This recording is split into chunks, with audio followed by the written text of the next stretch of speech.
Moin und hallo und herzlich willkommen zu diesem neuen Video. In dem Video hier möchte ich euch als allererstes mal zeigen, wie man hier eine Schlüter-Litra-Matte, das ist die hier, als Entkopplungsmatte auf den Boden hier verlegt. Dabei geht es darum, dass der Untergrund von dem Endbelag entkoppelt wird. Wir haben hier einen alten Estrich drin, in dem wir jetzt die Fußbodenheizung drin haben, neu reingefräst. Das heißt, der Estrich wird auf jeden Fall arbeiten und die Estrichplatte war in sich vorher gebrochen. Und selbst als ich das Ganze nivelliert habe, war innerhalb von 2 Tagen war auch diese Nivelliermasse wieder gerissen. Seitdem jetzt die Fußbodenheizungsrohre hier drin sind, ist das Ganze natürlich in sich quasi wieder stabilisiert, weil die Heizungsrohre quasi wie eine Armierungsmatte agieren hier drin. Aber weil das Ganze eben immer noch sehr arbeiten kann, wenn es hier drin warm und kalt wird, was hier drinnen wirklich der Fall ist, weil die Sonne hier reinknallt und wir haben hier richtig viel Temperaturunterschied. Deswegen kleben wir diese Matte hier hin. Die ist gar nicht so günstig, diese Rolle kostet über 300 €. Ist aber auch 30 Meter drauf. Das Ganze wird mit Dünnbett bzw. Fliesenkleber hier reingeklebt und das werde ich euch jetzt mal zeigen. Bevor wir aber diese Matte auf dem Boden festkleben können, muss ich noch schnell ein Gerät bauen und das seht ihr jetzt. Um die Litra-Matte zu kleben, um sie wirklich richtig gut festzuwalzen, braucht man eben so eine Walze, die baue ich mir hier gerade. Da habe ich mir jetzt einfach hier so 2 Dinger schnell reingepunktet in so ein relativ dickes, schweres Rohr. Da kommt dann diese Achse rein und das Ganze wird dann zusammen mit Kabelbindern einfach hier unten festgemacht. Brauche ich dieses ganze Gestell dann nicht mehr schweißen, dann nutze ich einfach das, was da schon ist. Zeige ich euch kurz, wie ich mir das Ding jetzt hier zusammen berate.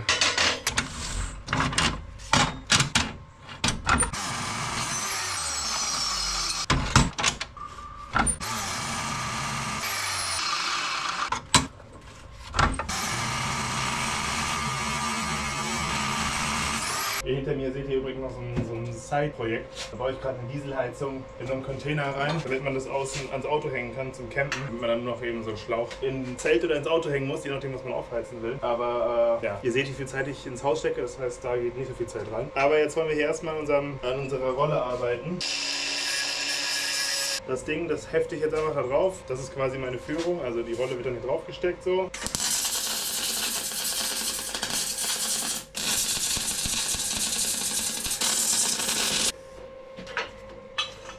So funktioniert das Ganze dann. Nice, oder?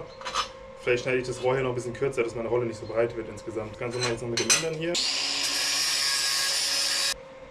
So. Und da ist unsere Rolle. Natürlich richtig gut hier jetzt gerade auf dem Boden. Nice, oder? So muss es sein. Aber ich denke, ich schneide hier nochmal ein Stück kürzer, die Dinger. Also im Endeffekt so, das hier dreht sich dann. Und ja, ich glaube, es wird ganz cool. Ich schneide mir jetzt hier 2 Schlitze in den Rahmen hier. Stellen wir jetzt hier und hier einen Schlitz rein, dass ich das da drin versenken kann und dann kann ich hier links und rechts schön verschweißen. Also so sieht der Spaß jetzt aus. Dreht sich hier. Ich habe es jetzt hier mal kurz geheftet einfach nur, damit wir das Ganze mal hier dran halten können. Hier kommt es dann hin und ihr könnt sehen, dass es dann eigentlich ganz geil funktionieren wird. Hallo. Hi.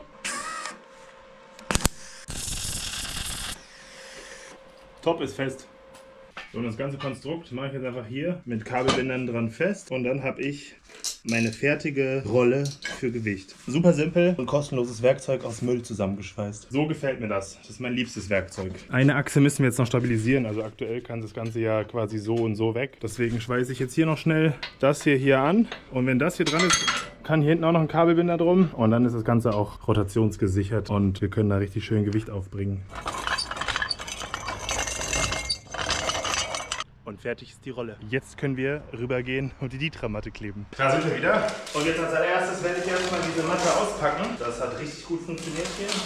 Die Litra-Matte kann man gleichzeitig auch zum Entkoppeln und gleichzeitig zum Abdichten benutzen. Also man kann dann quasi die Stöße miteinander verkleben, wieder so wie wir das in dem Bad-Video gemacht haben. Episode 22 war das, glaube ich. Da müsstet ihr sehen, wie ich so eine Bahn auf die Wand geklebt habe, die ich aber wirklich zum Abdichten dahin gemacht habe. Hier wollen wir jetzt nicht abdichten, hier wollen wir wirklich nur entkoppeln. Hier habt ihr das Ganze nochmal als Sinnbild. Also wir haben hier unten unseren Estrich, wo die Fußbodenheizung drin ist. Da kommt jetzt Fliesenkleber drauf. Dann die Litra-Matte, dann kommt wieder Fliesenkleber und dann die Fliese. Und dadurch kann das eben frei arbeiten.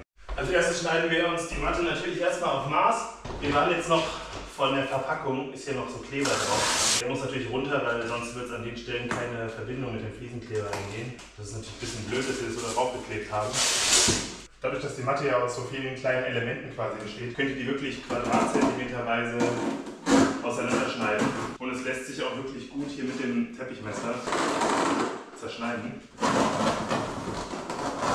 Die Länge der Bahn müsst ihr so wählen, dass die Bahn auf keinen Fall auf irgendeiner Seite die Wand berührt, weil wir entkoppeln ja. Das heißt, wir wollen auch keine Wand berühren, weil wir sonst wieder Spannungen auf unseren Endbelag draufkriegen. Das heißt, wir wollen überall irgendwie so 5 mm oder 1 cm Abstand haben. Das haben wir jetzt hier gegeben. Jetzt kann ich mir meine Bahn wieder aufrollen und kann anfangen, den Fliesenkleber hier aufzuziehen. Aber bevor ich das mache, markiere ich mir jetzt natürlich erstmal, bis wo meine Bahn hier geht, damit ich weiß, bis wohin ich die Fliesenkleber aufziehen will.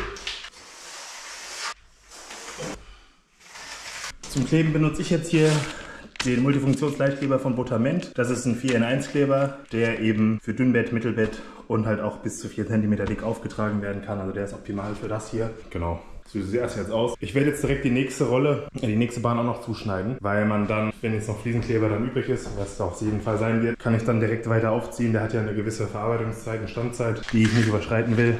Deswegen bereite ich das schon mal vor. So sieht das Zeug an sich aus. Ihr habt hier diese perfekten Knickkanten, unten ist dieses Vlies. Ist eine ganz coole Sache. Bin gespannt, wie das Verarbeiten ist. Ich mache jetzt direkt ganzen Sack, weil ich halt eben ein ganzes Stück brauche. Ich hoffe, ich komme hin mit der Zeit. Eine halbe Stunde hat man hier Zeit bei dem Kleber. Ich werde nicht spulen, das sage ich euch. Fliesenkleber riecht immer so geil. Jetzt können wir es kurz sumpfen lassen oder halt auch nicht. Ja. Nee, ich fange an zu rühren. Jetzt haben wir hier schön Streuselkuchenteig. Okay, ein bisschen feuchter hätte ich schon gerne noch. So, 5 Minuten Reifezeit haben wir jetzt beachtet. Ich habe jetzt hier eine 4x4 mm Zahnkelle, damit ziehen wir das auf. Erstmal ziehen wir es mit der glatten Schicht, ziehen wir eine Kontaktschicht auf und dann ziehen wir nochmal mit der 4 mm Kelle hier, ziehen wir dann nochmal eine Schicht. Und los geht's.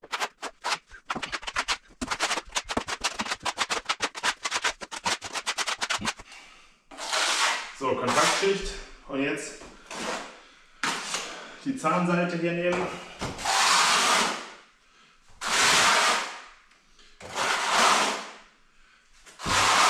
Und immer wieder aufziehen. Ich glaube, man muss dann gar nicht mehr so viel Material drauf machen, wie ich gerade gemacht habe. Also Hauptsache erstmal überall Kontakt schaffen und dann danach einfach nur noch mit dem Material, was man auf der Hand liegen hat, quasi nochmal die Zähne reinziehen. Auch hier wieder möglichst alles in eine Richtung abziehen, dass wir es dann beim Einpressen leichter haben. Und ich sehe schon hier mit dem einen Sack hier kommen wir nicht so mega weit. Also ich habe jetzt hier immer noch was auf der Kelle hängen. Ich schläge dann wieder hin und ziehe erstmal die Kontaktschicht wieder mit der Rückseite auf. Und danach ziehe ich wieder ab.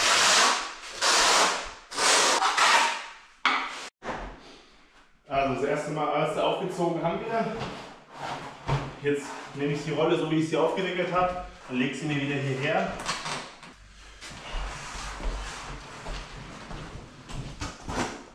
Da jetzt wieder gucken, dass sie nirgends die Wand berührt. Dann nehme ich mir hier dieses Holzteil und drücke das schon mal an allen Ecken an.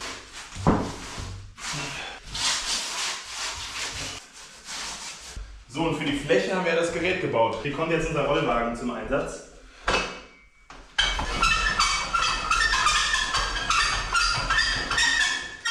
Wie findet ihr das Geräusch?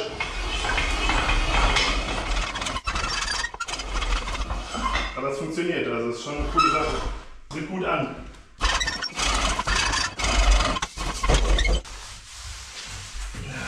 So, nächstes Aufziehen.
Der ganze Spaß jetzt aus.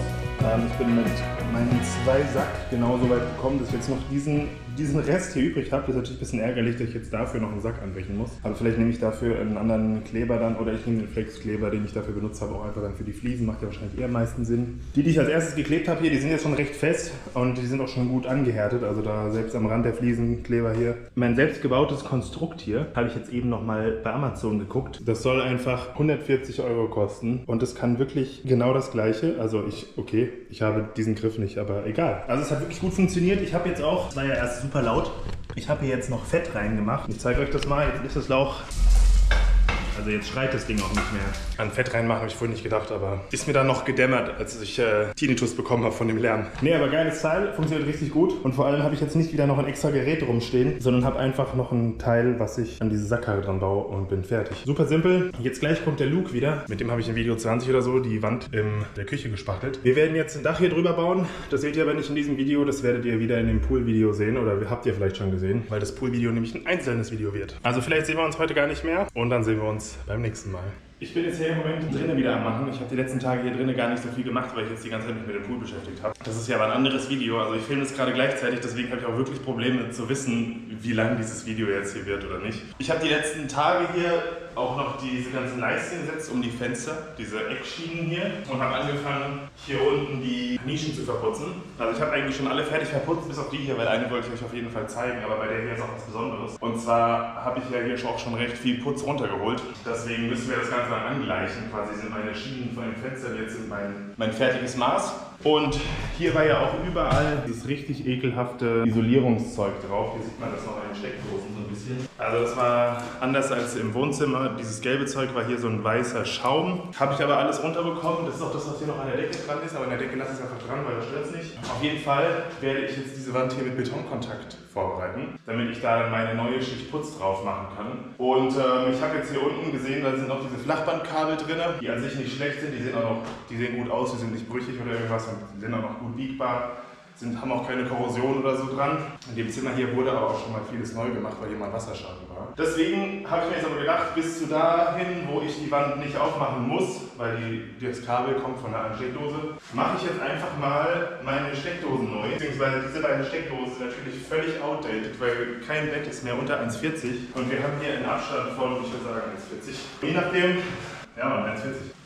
Geil geschätzt.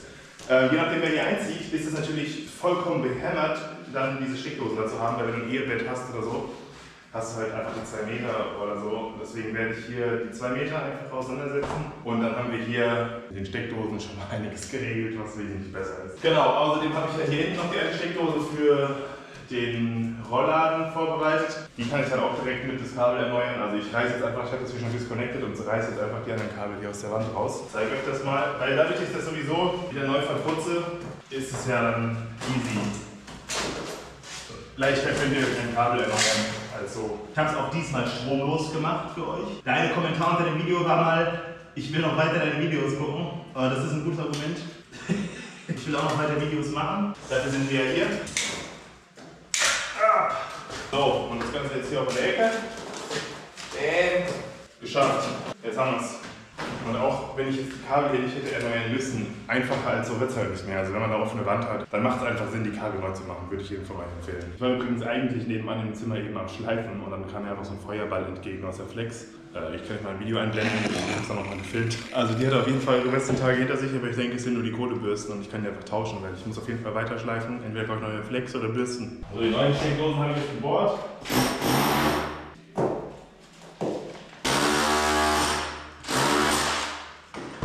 Und in die alten Löcher mache ich in den guten alten Pistolenschaum. Kein Bock, das durchzuspachteln. Deswegen einfach Schaum rein. Kann ich dann auch schön bündig abschneiden. Alles gut. So, jetzt habe ich mir... Ach Mist, ich habe das Kabel vergessen. Babossi, komm mal her! Komm her! Danke fürs Kabel, Babossi. Fein gemacht. Gut. Danke, danke. Wirklich, danke. So, jetzt kann ich das hier festmachen. Mit Kabelstellen schön. Ich isoliere das immer vorher ab. Würde ich euch auch immer empfehlen. Wenn ihr es nicht macht, habt ihr einfach immer voll den Akt. das dann in der Dose zu machen später. Aber jetzt hat man hier schön, kann es schön in der Luft machen und später muss man das sauber machen. Aber jetzt erstmal festhämmern. Da wir jetzt gerade hier im Schlafzimmer sowieso dabei waren, Kabel zu machen, habe ich mir jetzt gedacht, ich fräse jetzt einfach direkt hier nochmal ein paar mehr Schlitze, wo ich das Kabel reinmache, weil dann habe ich das ganze Werkzeug immer schon beisammen und kann einfach da schon mal weitermachen. Hier war vorher nur so eine Wandlampe. Ich habe ja jetzt aber hier die Riegelstecker eingezogen, das heißt die Wandlampe fällt weg. Wir haben hier schon einen angefangenen Schlitz, den wir jetzt einfach nach unten fortführen. Ich habe hier eben schon mal mit dem Scanner geguckt, ob hier irgendwo ein Kabel ist. Ist aber keins. Ich werde jetzt hier gleich lang fräsen, aber bevor ich das mache, möchte ich euch gerne ein neues Produkt zeigen. Und zwar geht es dabei um diesen Laser von der Firma Dovo. Die haben mir freundlicherweise ihr Testset zugeschickt. Das ist quasi das erste Plus, was ich aus diesen ganzen Videos ziehe, außer dass ihr immer kommentiert freudig und ich mich darüber immer sehr freue. Und deswegen an dieser Stelle erstmal vielen Dank an euch, dass ihr mich so weit supportet habt und auch an die Firma Dovo, dass ich das erste Testpaket haben darf. Und zwar handelt es sich dabei um einen richtig geilen Laser. Ich habe den schon heimlich ausprobiert, ohne es euch zu zeigen. Das ist ein Kreuzlinienlaser, der in verschiedenen Richtungen lasert. Wir haben hier unten einen, hier oben einen, hier einen und hier einen. Also wir haben alle 3 Achsen abgedeckt und in der Höhe haben wir sogar 2 Achsen. Ich mache das ganze Teil mal an. Es kommt gerade der Laser aus dem unteren hier raus. Jetzt habe ich auf den oberen gewechselt. Das ist ein Hammerteil. Aber warum das Ding viel geiler ist als der von Bosch, zeige ich euch jetzt gerade mal. Also ich habe jetzt den unteren von Bosch mal hier unten hingestellt. Dovo oben und Bosch unten. Und ich zeige euch jetzt gerade mal hier, was ich meine, warum ich den Dovo jetzt viel geiler finde. Dazu gehen wir mal hier mit der Lichthelligkeit ein bisschen runter. Und zwar seht ihr jetzt einen Strich, den dunkleren von beiden, der hier anfängt und der dann da hinten runter geht. Und ich habe immer schon das Problem gehabt, diesen Laser möglichst weit an die Wand zu stellen, dass ich wirklich an der kompletten Decke einen Strich habe. So, und dieser Dovo-Laser, der macht einfach komplett einmal rundum, wirklich 360 Grad in alle Richtungen. Nach unten kann ich gerade nicht zeigen wegen Stativ. Macht ihr diese Linie. So, und jetzt könnt ihr auch noch sehen, der rechte Laserstrich ist vom Dovo, der linke ist von Bosch. Und ihr seht, dass dieser Bosch-Laser, der ist wesentlich breiter als dieser Dovo-Laser und nicht so stark. Und man sieht, ich weiß nicht, kennt ihr das von Laser, das sieht aus wie so Pixel. Das hat jemand ein Problem, dass ich, wenn ich angezeichnet habe, weil der so dick ist, mal rechts, mal links angezeichnet habe. Und ich hatte es tatsächlich schon, dass dann meine Lampen nicht ganz in einer Reihe waren. Aber deswegen kann ich euch wirklich dieses Ding sehr ans Herzen legen. Und ich werde euch jetzt gleich mal zeigen, was ich jetzt damit mache. Ich zeige euch nochmal schnell, was hier alles in diesem Koffer drin ist. Ich fand es total witzig. Also einmal natürlich der Laser mit 2 Akkus. Einer ist hier drin, einer ist hier noch original verpackt. Das ist nämlich auch cool bei dem Ding. Das ist bei dem Bosch-Teil nicht so. Das muss ich immer aufladen mit den Batterien. Und die sind natürlich auch nochmal extra teuer. Dann ist hier so eine winzige Hebebühne drin. Richtig geil. Aber das ist wirklich optimal, wenn man wirklich mal eine genaue Höhe einstellen muss. Das war mit dem Stativ von dem anderen Laser immer nicht so gut möglich. Dann gibt es hier zum Laser ausrichten so einen Ständer. Dann gibt es hier einmal noch diesen Adapter für verschiedene Stative. Das ist schon auch ziemlich cool. Dann eben, wie gesagt, das Ladegerät, passend zu den mitgelieferten Akkus. Auch coole Sache. Und dann haben wir dieses Teil hier. Und hier ist ziemlich cool, dass wir einfach dieses ganze Teil, wo wir auch eben den Laser fixieren können wir an Leitern festmachen, können wir an verschiedenen dicken Gegenständen festmachen. Ich weiß nicht, ob ihr dieses Design kennt, aber man kann das ja auch noch einstellen. Also das ist schon ziemlich cool für alle möglichen Aufgaben. Und auch wenn man jetzt hier an der Decke arbeitet zum Beispiel, kann man dann das hier einfach an ein UD-Profil dran machen und hat dann den Laser auf der richtigen Höhe und kann dann hiermit das nochmal einstellen. Genau. Also es ist ein ziemlich cooles Set. Ich denke, zu einer Laserbrille muss ich nichts sagen. Ich weiß nicht, ich benutze keine Laserbrillen. Ich weiß, dass ich einen Laser aufgebaut habe und gucke dann nicht dahin. Jetzt kommt das Fancyste, es gibt noch eine Fernbedienung dazu. Eine Fernbedienung zum Laser. Richtig geil, oder? Da kann man dann umschalten zwischen den verschiedenen Modi, ob man jetzt, also welchen Laser man braucht. Also ein krasses Set. Die Bedienungsanleitung, die solltet ihr natürlich auch noch lesen. Achso, hier seht ihr es nochmal schön mit den 4 Ebenen. Das ist schon ziemlich cool. Aber genau, ich werde das Ding jetzt mal benutzen. Hier nochmal der direkte Vergleich von der Größe her. Also ist jetzt von der Größe her eigentlich ziemlich ähnlich, würde ich sagen. Der Dovo ist ein ganzes Stück schwerer. Ich meine, ja, der hat auch mehr Technik verbaut. Oh, guck mal hier. Das ist natürlich blöd, da muss ich eine Unterlegscheibe dazwischen bauen. Eieiei, naja, ist auch egal. Hier habe ich mir jetzt den Laser aufgebaut und hier könnt ihr die Linie sehen. Die habe ich jetzt einfach mittig ausgerichtet auf das, wo ich fräsen möchte. Habe ich schön seitlich gemacht, damit ich sehe, wo ich hinfräse. Das ist ziemlich cool. Und ich kann jetzt einfach hier den Staubsauger wieder, also ich habe das hier wieder angeschlossen, dass der Staubsauger automatisch angeht. Kann ich jetzt hier ansetzen? Achso, die Tiefe soll ich vielleicht noch einstellen. Ich möchte 15 mm tief in die Wand. Machen wir 20. Und jetzt kann ich hier schön drauf zielen einfach.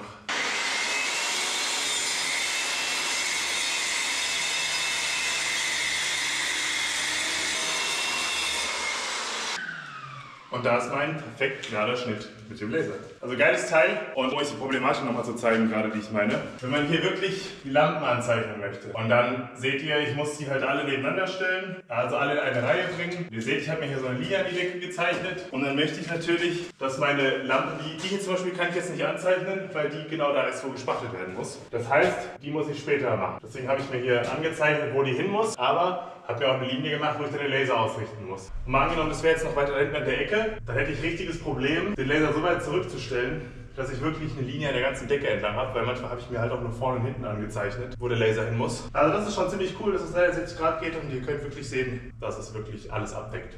Also cooles Ding und danke. Weiter geht's. Wir dürfen dem Ganzen natürlich auch nicht vergessen, dass das hier ein Top-of-the-Range-Produkt ist, also wirklich mit den 3 Achsen. Und das hier ist wirklich so, also die grüne Variante von Bosch. Es gibt natürlich auch die blaue Variante von Bosch, die geht dann schon so in die Richtung. Aber das Teil hier ist wirklich Hammer. Und das hier ist ein 100-Euro-Produkt und das hier ist ein 300-Euro-Produkt. Also das ist natürlich ist da ein Unterschied. Und ich meine auch das ganze Equipment, was damit mitkommt, das ist schon wirklich sehr, sehr geil. Jetzt zeige ich euch direkt noch eine andere Anwendung davon. Und zwar hat man ja meistens hier irgendwie sowas rumfliegen, was eine gute Höhe hat ungefähr, um für den Laser jetzt eine gute Unterlage zu sein. Und jetzt will ich, dass meine Steckdose, die ich hier hinmachen werde, beziehungsweise die mache ich hier direkt daneben, auf der gleichen Höhe ist wie alle anderen Steckdosen hier. Und dazu habe ich mir jetzt hier diese Hebelbühne genommen, die auch in dem Set mit drin war. Stelle den Laser da drauf und fahre das ganze Ding schon mal ein bisschen hoch. So, jetzt mache ich sie an und jetzt sehe ich, okay, jetzt ist mein Laser hier zu weit unten. Jetzt drücke ich mal auf Ab. Das ist schon der obere Laser aktiviert und nicht mehr der untere. So, und jetzt kann ich mich da hinten an der Steckdose orientieren und einfach so weit hier hochfahren, bis ich mit meiner Linie da drüben auf den beiden Polen von der Steckdose bin. Da geht noch ein bisschen was. Noch ein bisschen was. Ich hätte natürlich auch den Kanister einfach mal auf die Seite stellen können. Jetzt fehlen immer noch 1 cm ungefähr. Immer noch kurz ausnivellieren lassen, das müsst ihr natürlich bedenken. Oft ist ja auch so, dass wenn ihr auf dem Boden rumlauft, dass der ganze Boden schwingt. Das habt ihr aber mit jedem Laser. So, das sieht gut aus. Und jetzt sehen wir, dass diese Dose, die hier sitzt, die alte, gar nicht auf derselben Höhe ist wie hier drüben die. So, was machen wir jetzt? Also jetzt würde ich wahrscheinlich meine Steckdose hier auf diese Höhe angleichen, weil das ja natürlich direkt daneben ist. Und dann kann man aus der einen eben hier diese Bananendose machen für eine Fritzbox oder so, oder für einen Router, Modem oder sonstiges und hat direkt daneben die Steckdose. Ich denke, das ist am sinnvollsten. Oder ich mache sogar eine 3er-Steckdose drauf und mache mir hier jetzt direkt 2 Stück. Ich nehme jetzt aber wieder meine 3D-gedruckte Schablone zur Hand, halte mir die hier anhand des Lasers, wenn ich dann auf der richtigen Höhe bin. Da fahre ich natürlich jetzt wieder runter. Dreckstapete, Alter. So, hier halte ich mir das jetzt hin, schön mittig und dadurch kann ich mir jetzt hier meine Abstände und genau wo ich bohren muss, sind dann dadurch automatisch vorgegeben. Wenn ihr diese Schablone haben wollt, dann sagt Bescheid, ich schicke euch einen Link. Oder ihr sucht einfach auf Thingiverse danach, könnt ihr auch machen, wie ihr wollt. Also ich hatte mich jetzt ein bisschen verzettelt und 100 Sachen gemacht, aber eigentlich wollten wir an dieser Wand heute arbeiten. Und das werde ich jetzt auch machen. Das Kabel da unten haben wir jetzt drin, das könnt ihr jetzt hier nochmal sehen. Also bis hierhin ist das alte Kabel und dann ab hier ist das neue Kabel. Hier unten ist noch so eine mega behinderte Steckdose. Die mache ich wohl weg, weil soll das? Das ist wohl ein alter Drehstromanschluss oder... Nee, das war was anderes. Vergesst, was ich gesagt habe. Kein Plan, was es ist, ich mach's weg. Naja, auf jeden Fall muss jetzt auf diese ganze Wand hier Betonkontakt drauf, damit wir dann eben weitermachen können. Diese ganze Wand rieselt aktuell brutalst. Und das wollen wir jetzt loswerden, indem wir eben Betonkontakte drauf machen. Ich habe diese Eingang noch gar nicht aufgemacht. Das werde ich jetzt aber mal tun. Und angeblich muss man das auch nicht mehr verdünnen oder irgendwas. Sehen wir jetzt gleich. Erstmal aufrühren den Spaß hier. Das Ganze trage ich jetzt mit einem Quast auf. Der hat keinen Griff, wie ihr seht. Der ist mir bei der ersten Benutzung abgebrochen, weil es nur so ein Drecksplastikding war. Aber egal, was soll's. Wir tragen das jetzt ja auf. Könnte ich mir eigentlich mal ein Rohr nehmen, abschneiden und festschrauben, aber so ein Metallrohr. Aber es ist schon wieder super spät, schon wieder 9:30, jetzt mache ich das nicht. Ich zeige euch einfach einen Zeitraffer, wie ich das jetzt mache. Also das Zeug hängt überall, natürlich auch überall in meinen Haaren, richtig angenehm. Und beim Handy, das ist auch komplett grundiert jetzt hier hinten. Das ist auch schön ein guter Grip, da kann man sich auf jeden Fall vorstellen, wie danach die Wand haftet. Ich habe tatsächlich 1,5 von diesen kleinen Eimern jetzt verbraucht. Also es sind wirklich 8 Kilo quasi draufgegangen. Für die ganze Wand hier, für das da und für das da unten. Das muss ich nicht machen, weil das habe ich ja zugemauert und jetzt schon einmal zugespachtelt. Da habe ich eine raue und feste Oberfläche von meinem neuen Putz. Auf jeden Fall krasses Zeug. Bin gespannt, wie sich das verhält. Besonders hier in den Ecken. Da habe ich ja noch so Reste von diesem, was ist das, Gips oder Gipskleber oder so. Also ganz komisches Zeug, womit diese Isolierung da festgeklebt war. Ich bin sehr gespannt, wie sich das verhält mit diesem Zeug da drauf. Ich werde jetzt Feierabend machen, 21:51 Uhr und dann sehen wir uns morgen wieder in alter Frische. Ciao.